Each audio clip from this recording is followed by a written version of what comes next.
Hashtag stop galamsey now. Let the water flow. I will speak to him directly. President John Dramani Mahama. Yellow blood do. Hello, good afternoon, and welcome to the Midday News. The news is live on Joy 99.7 FM, hits 103.9 FM here in Accra. We're live on Love 99.5 in Kumasi, myjoyonline.com, and affiliates in all 16 regions of Ghana, including Shine, Ina, Kachigbewa Radio, Yendi, A1 Radio, Bogatanga, Sky FM, Sunyani, and Radio Max Takradi, live on X Spaces, Facebook, and YouTube. Coming up.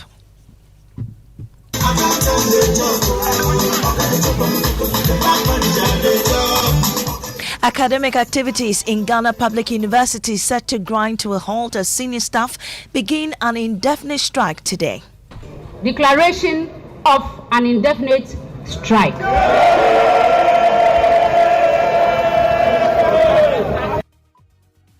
We're live at the various branches of the Union for live updates to the industrial action. Also this afternoon, government in the coming weeks will begin the process of renaming the Kotoka International Airport. It will now be called the Accra International Airport once legislative processes are completed. A bill will be brought by the Minister for Transport for the name of the airport to be changed from Kotoka International Airport to We're live in Parliament for more on this. Also coming up this afternoon, Ghana's cocoa sector faces looming production crisis as farmers contemplate smuggling cocoa beans and selling of large tracts of land to illegal miners over delayed payments of 3-month purchasing arrears. Yes,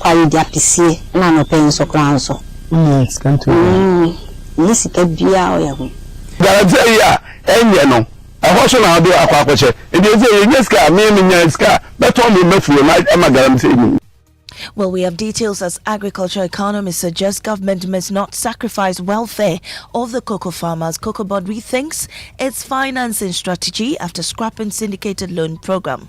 Wanting to get the most from the international market is good, but I think that it doesn't have to be done by sacrificing the welfare of the farmer. In sports, Ghana's national futsal team take on Zambia as they eye a big step towards AFCON qualification. And also National Fire Service identifies faulty electric wiring as cause of recent school fires and emphasizes strict adherence to fire safety regulation. The supposed cause of these fires is attributed to electrical fault. So we are going to ensure that fire clubs are created in the educational institutions. We will be expecting to see some of the electrical activities that they do there. We have these and more coming up with me, Maame Esi Nyamekye Thompson. This is Joy News, independent, fearless and credible. Please stay.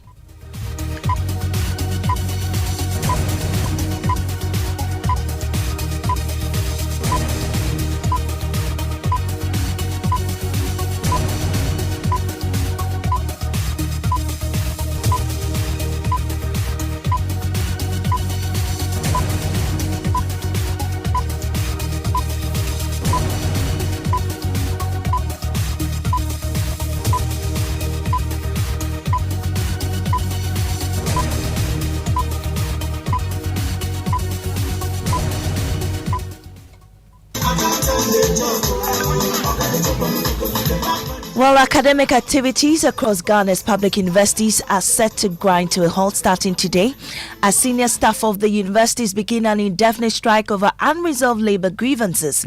The unions say the decision follows prolonged delays in addressing issues including unpaid salary arrears, outstanding Tier 2 pension contributions, and what they describe as unilateral changes to their conditions of service by government agencies. They insist the strike will continue until their concerns are fully addressed. The action is likely to have an immediate impact on thousands of students, particularly those awaiting results, clearance, or graduation, while putting pressure on government and labor authorities to intervene to prevent a prolonged shutdown of the public university system. There's a news conference taking place this afternoon at the various branches of the union. We'll take you live there now to some of them. Here's the announcement at the University of Ghana a while ago. It is very unpleasant to announce to you that all members of the undersigned labor unions are embarking on an indefinite industrial action effective immediately based on the following. 1.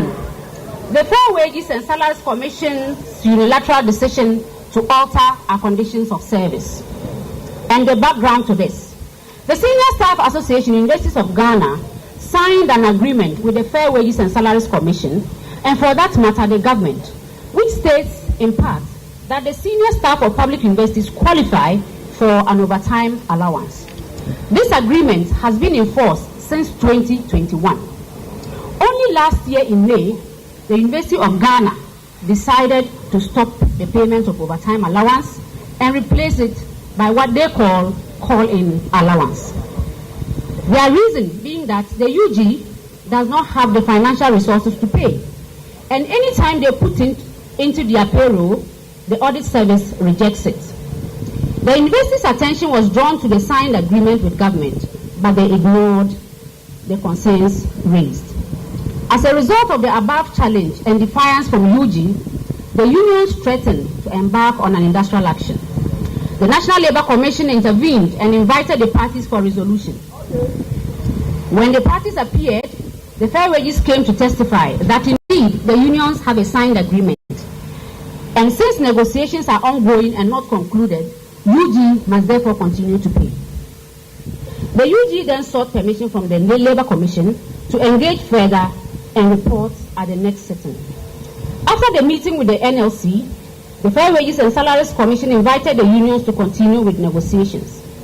Before the meeting, the unions got a copy of a letter from the Vice Chancellor of UG written by Fair Wages, instructing them not to pay overtime to senior staff in the university, but rather pay them call-in allowance. At the commencement of that meeting, the unions drew the attention of the government side, that is Fair Wages, and demanded that the letter be withdrawn before they could continue with the negotiations. Well, let's get updates on the ground now, and we start at the University of Ghana, where my colleague Fatah Bayaga joins me on the full line. So, Fatah, what's the mood currently over there? Maame, the mood among the members of this association is quite glaring. They speak about the fact that this particular situation is facing an untold hardship on S members since May 2025. They say that the new decision that the Fair Wages and Salaries Commission has undertaken is significantly lower than what they used to receive through the overtime allowance. So for that reason, it is unfair for the Fair Wages and Salaries Commission to take such a decision at this moment. So, in fact, they were not happy and saying that all their members should leave the various campuses at the moment. In fact, they are considering sending task forces or individuals to the other campuses to ensure that no one remains on campus to work today. Well, Fatah, what's the university management saying about this, knowing how such a strike could impact academic work? Maame, we've been trying so hard to get a response from the university management. We have not gotten that yet, but we believe that because this is a very big union and we are sounding the alarm. In fact, this is not even an alarm. They have declared an indefinite strike. We are hoping that maybe this will prompt an emergency meeting by the university management to take lasting solutions in order to address this particular situation, to prevent a full-blown disruption of academic calendar. And you see, this is also has to do with money. So this may also compel the government to, in a way, intervene in terms of addressing this situation. In fact, the union says that, or the association says that, according to the University of Ghana, they do not have enough funds to continue to pay the time allowance, and for that reason, that's why they decided to choose the call-in allowance. But now that they are reaching these, consent and they've declared an indefinite strike, I'm sure the government will then want to intervene and find lasting solutions to this challenge. All right, Fatah Bayaga, thank you for that report. Let's go to Kumasi now and to the KNUST campus when the strike was being announced. That we declare that today we are declaring an indefinite strike immediately from here. And the reason being that Fair Wages and Salaries Commission has altered our living condition of service without our consent. And for that matter, we cannot sit down and watch. 2 is our tier 2. That government has skipped 2024 August to December remittance to our fund managers and has paid 2025. All the correspondences from our fund managers has yielded no results. And we can't sit down for a pursuit of our tier 2 to remain with the government. And there's also a regulation or a law that says that if you default in payment, there's a penalty of 3%. So we are demanding that as well, that they pay the remaining months plus the penalty. Because if they had given the money to us that time, we would have invested and it would have yielded some returns. So that penalty too, we are asking government to pay. The third point is our brothers and sisters from UNIMAC, which composes of 3 institutions that were brought together to form a fully fledged university called UNIMAC. Let's go to Parliament now. Government will in the coming weeks begin the process of renaming the Kotoka International Airport. It will now be called the Accra International Airport once legislative processes are completed. The plan was revealed by Majority Leader and Leader of Government Business, Mahama Yarga, at a news conference ahead of Parliament's resumption after a 1.5-month break. We are changing the name of our airport from Kotoka International Airport to Accra International Airport. So a bill will be brought by the Minister for Transport for the name of the airport to be changed from Kotoka International Airport to Accra International Airport. So the Accra International Airport bill will also come. Well, our parliamentary correspondent James Aveji joins us on the phone line. So, James, what reasons did the Majority Leader give? Well, Maame, for now, the Majority Leader has not given any specific reason for this particular action. But you will recall that in the past 2 weeks, an advocate, Stephen Odakefio, relaunched that advocacy for the change in the name of the Kotoka International Airport. At that particular press conference, he indicated that the man whose name is on this airport does not have. He described him as a cool figure in the history of Ghana, for which reason he does not believe that the name of the airport should come after him. But at the point, we do not know what name the government will be putting on this infrastructure. But today we know that it will be named the Kotoka International Airport. The further reasons we believe will be contained in the bill when it is finally brought to the floor of the House. Well, James, what processes will it take on? How long will it take for this name to take effect? The specific timelines have also not been given yet. But according to the Majority Leader, this particular session of Parliament, which is this year, will see the bringing of this bill to the floor. If this is not under certificate of urgency, it will go through the committee. It will first come to the floor where it will be referred to the committee responsible, who will do stakeholder engagement on this. Fashion it properly, and then it will be brought to the House late for the specific 21 days time to elapse, and then it will be brought back, go through a second and third reading, and if Parliament finds it deems it fit, they will then pass it. And so, from the indication we get, this will be a matter of urgency to the government to complete, hopefully in the course of this session before the end of 2026. Right, James, stay with me because there's more in Parliament that we'll be unpacking. But looming large over the reopening is the unresolved controversy surrounding the destruction of state property by members of the Appointments Committee during a chaotic sitting a year ago. Not a single member of Parliament has been sanctioned 12 months on. Parliamentary Affairs correspondent Kwekwa Santi takes us back to that day in this following report. There was a simple disagreement over how many ministerial nominees were to be vetted. We agreed on 4, we have done 5. Don't you understand? But instead of resolving the matter through dialogue, the MPs decided to trade blows instead. It's chaos, it's chaos, it's chaos, it's chaos. The table have turned, more microphones are falling to the ground and things are being destroyed. The table has broken with public property being destroyed. The following day, Speaker of Parliament Alban Bagwin responded forcefully. He announced stiff sanctions. The following members are suspended for 2 weeks. The two chief whips, Mr. Roxon Nelson Dafiamapo and Mr. Frank Ano Dompre, Mr. Alasan Tampuli, Mr. Jerry Ahmed Shaib.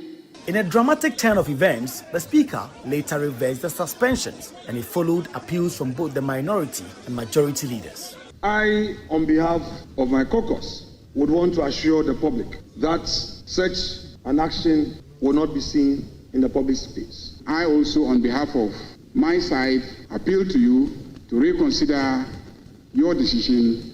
A special committee was swiftly constituted to investigate the disturbances. Witnesses were invited, testimonies were taken, and a report was compiled. But that report has never been made public. 1 year later, it has still not been laid before the House, let alone debated the decision taken. And while that report gathers dust on the shelves somewhere in Parliament, MPs captured on live television vandalizing public property have walked free. There have been no prosecutions, no surcharges, no restitution, simply no accountability. Parliament appears to have collectively moved on. And in Parliament, where every disagreement now generates chaos, some fear even worse scenes may yet unfold. Well, it's not clear if that report will come up in discussions on the floor today, but Majority Leader Maame Esi has been laying bare key businesses to be considered. Asking. And so we just finished a business committee meeting at which we tried to develop modalities to ensure that we are able to expedite action on getting members' questions asked and answered by ministers. Then, of course, there are a number of referrals that we have made to committees. You know, every agency in this country tends to report to Parliament,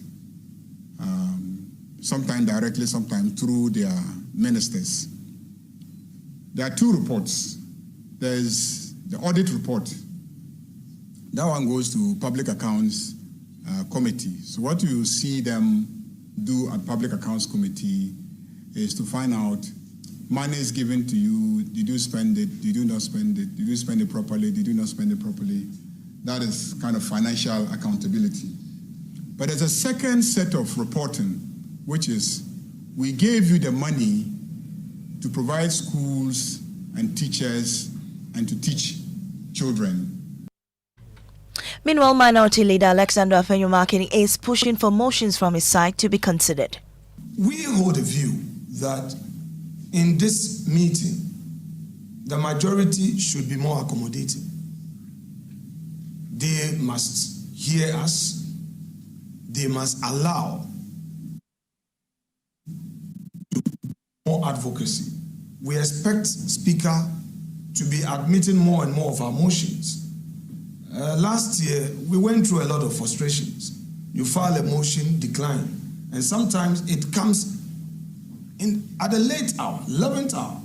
A typical example was the motion we filed on the CJ nomination. We filed it on time, and we wanted to advocate our issues on the House floor over 2 weeks. It was midnight of the Friday preceding the Monday where we were going to do the vetting that the clerk communicated that our motion has been rejected. Well, James Aveji is still with me. So, James, we know that the House is supposed to convene this afternoon. Has it been convened yet? Exactly. The House was supposed to begin sitting at 12, but the leadership engagement with the media is still ongoing. We expect that right after here, we would all move to the floor for sitting to begin. But just some quick update on the committee chaos report. I put that question to the majority leader, and he admits that it is a matter of concern to them in order to repair the image of Parliament. His clarification is that the final decision on that report, which has been ready before the last Parliament rules, would be taken by the Speaker, and he is hopeful that the Speaker during this session will take that final decision on the report as to whether it be laid on the floor, and the details of it would be made public. And so that's the response been given. We hope that that decision of the Speaker will be taken and action action will be taken on those who will be found wanting in that report. Well, James, just before you go, also rife is the expectation of the Pandai MP returning to Parliament. Have you sighted him anywhere near Parliament yet? He's not yet in Parliament. There are processes that needed to be exhausted where the final communication ruling of the court will be sent to Parliament, and then the clerk of Parliament will make the announcement on that. It is unclear whether that process has been exhausted, but earlier indications were that he may be on the floor of Parliament. The majority side reached out to me when we got that earlier indication. They are still holding the grounds that until that process is completed, they do not expect to see him on the floor of Parliament. Thank you very much, James Aveji, there in Parliament for us. And you're still listening to the Midday News here on Joe 99.7 FM.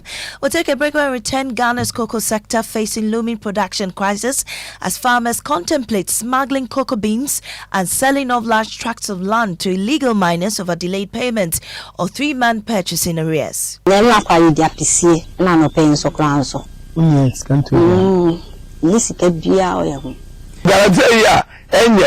And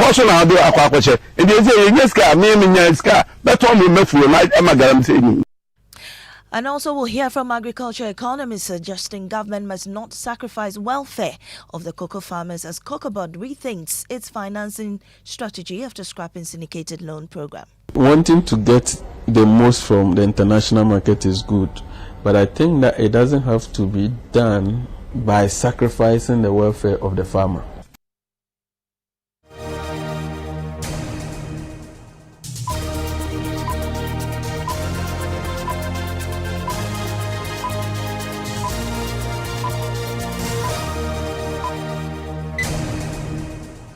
Welcome back to the Midday News. Mubarak is here with sports. Now, Ghana's futsal team will take on Zambia in the final round of qualifiers for the 2026 Africa Cup of Nations. The first leg kicks off at 4 p.m. today at the UCC Sports Hall in Cape Coast. Now, Ghana will be looking for revenge after losing to Zambia in the last AFCON. Here's the team's head coach, Philip Wachi. We know Zambia already. I think the last AFCON, we lost 5-2 against them. And we are watching their videos, and we do a lot of mistakes about the game we play with them. But now we are working on it to see how we can improve. I think the first time is our first time, and we don't have any experienced players among the team, but this time we have maybe 2 or 3 experienced players who can help us to qualify. Actually, we play the league, and we pick our players for the national team. And I think we know all the boys already, and we know their fitness and their confidence level.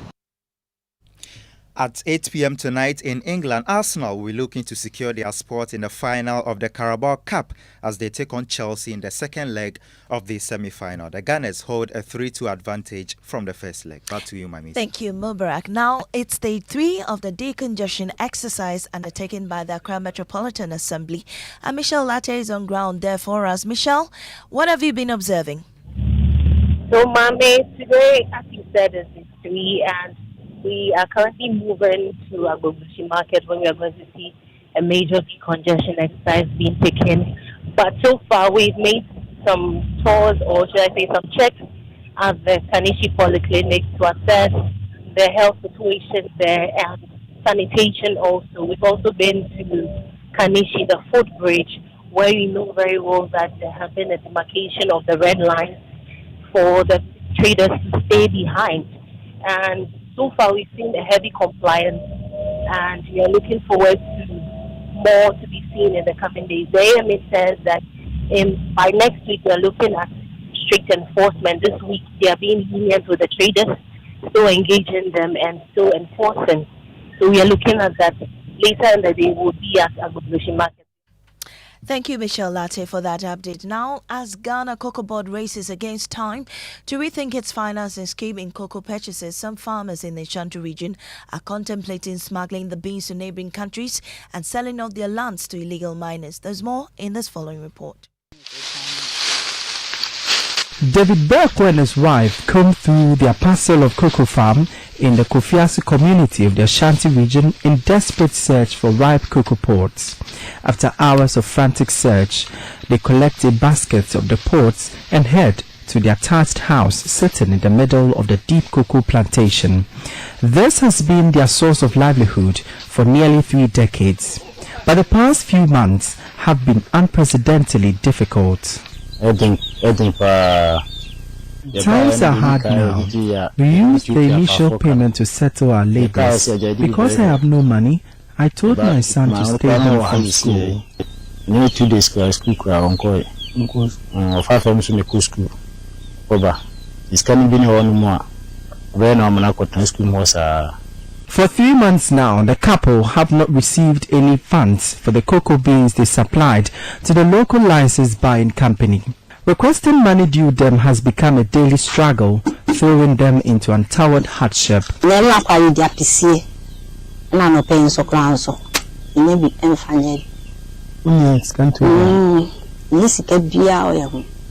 Yesterday we ate ampesi. This morning, we have no cash on us for food. The purchasing clerk told us to come for the money, but when my husband went there, he told me there isn't any now. We have been chasing the money since.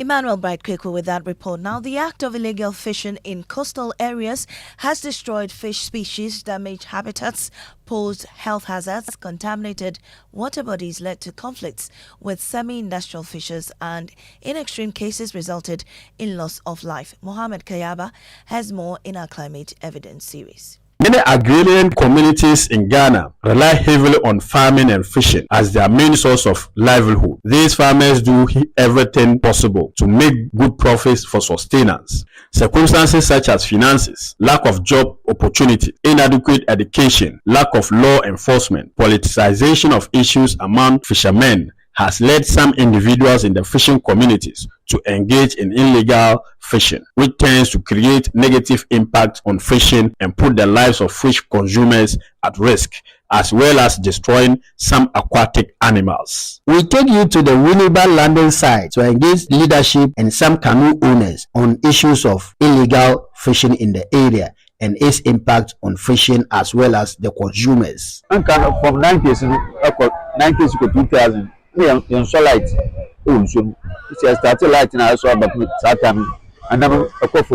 When I'm in Yamadama, that's a day, the Midday yes can coffee. Panasono Wabaka, and the Waka water patrol. As a normal in Yanamamba was Wabaka. Dr. Jemima Etonam, fishery scientist and a lecturer at the University of Education, Winneba, highlights some critical issues that surround climate change and the fishing industry. So as we are having climate change and we are seeing its effects such as sea level rise and increased sea surface temperatures, it means that the strength of that upwelling phenomenon is greatly reduced.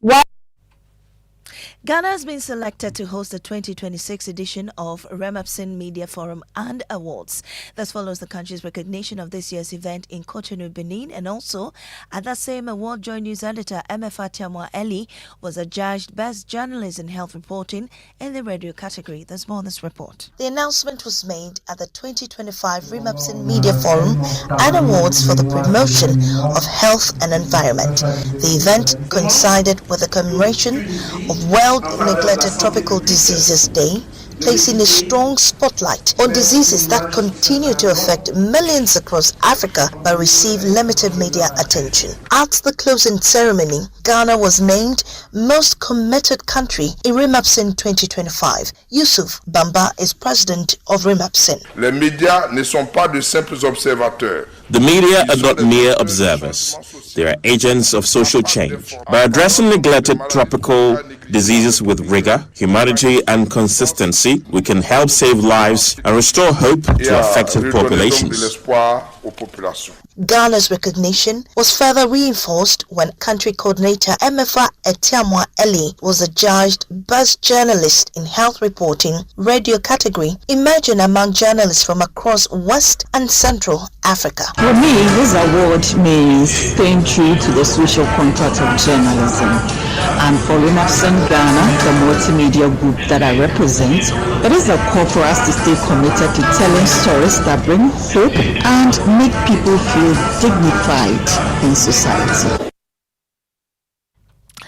And congratulations to Emefa Atiamwa Eli from all of us here at Joy and News. And Adobia Sari is here with what's trending, Adobia. Yes, Mami, you've been to Kotoka International Airport several times, right? Oh, of course. Yes, and so you know the majority leader in Parliament, Honorable Maame Esi. Yeah, just announced so the name of... Yes, exactly. He's indicated that the Transport Minister will introduce a bill in Parliament to rename Kotoka International Airport to Accra International Airport, and that has garnered a lot of reactions on the net. I'll take Queen's comments first. She's asking a question. She says, renaming it might make sense geographically, but Kotoka has historical significance. Are we ready to let that go? Jerry is also saying, I'm a proud Ghanaian. I fully support this. Accra International Airport projects progress and welcomes the world to our capital without controversy. He is saying Parliament should pass it unanimously. Well, now, while a number of people are welcoming this change, you have the likes of Kofi Helix who are looking at other things. They are saying transportation within the country is poor and getting worse each day. And what we are worried about is naming the airport. But so you have varying views. But most of the views, most of the comments we've seen so far are people welcoming the change. But of course, there's always the other side. Do you welcome that change? Well, right now, I don't know. I'm indifferent about it. Okay. Thank you, Adobia, for what's trending. That's how we end this afternoon's bulletin here on Joy 99.7 FM. Up next is Living Word with Pastor Mensa Otabil.